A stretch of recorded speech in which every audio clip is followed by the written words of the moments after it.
So yung what's up katropas, no? Nung nakaraan, may share lang ako sa inyo. So ipapakita ko lang yung nangyari dun sa dinaanan namin nung papunta kami ng seminar nung kasama ko.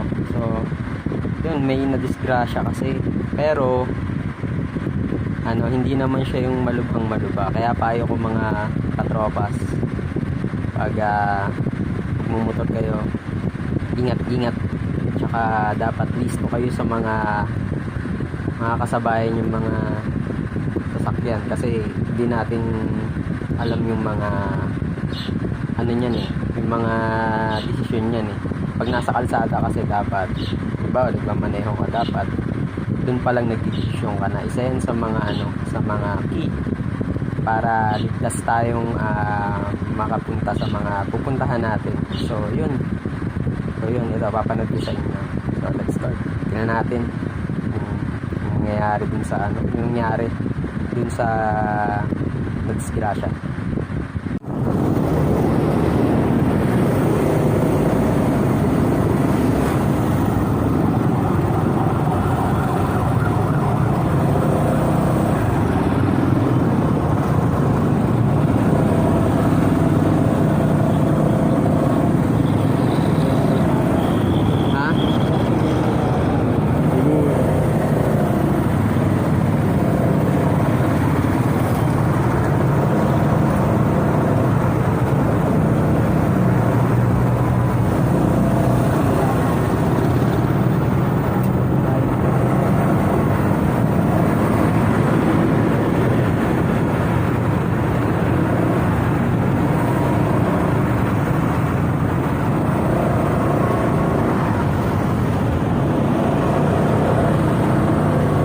Siguro banggaan na.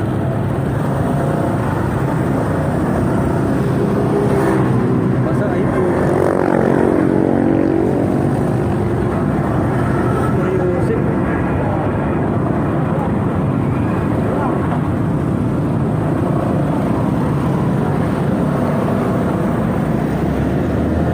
Iipit yata yun. Siguro yun? Sumingit yun.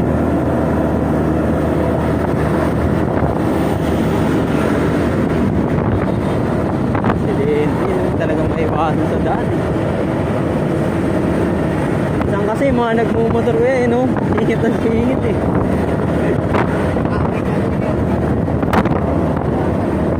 bagay.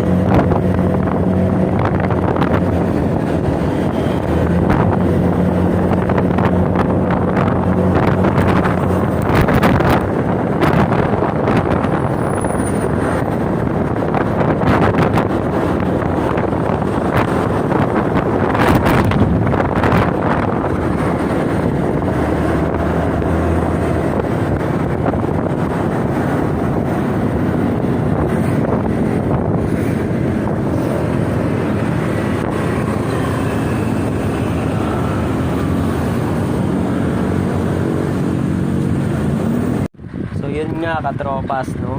Grabe yung aksidente, no? Yung lalaki parang nakatulog na yata siya dun. Pero sandali lang yun, sandali ko lang siya na videoan kasi nagmamadali din kami sa pupuntahan namin. Medyo urgent kasi yun.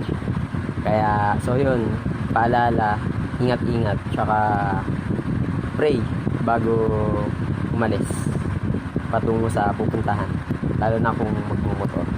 So yun, ingat-ingat ka tropa, salamat.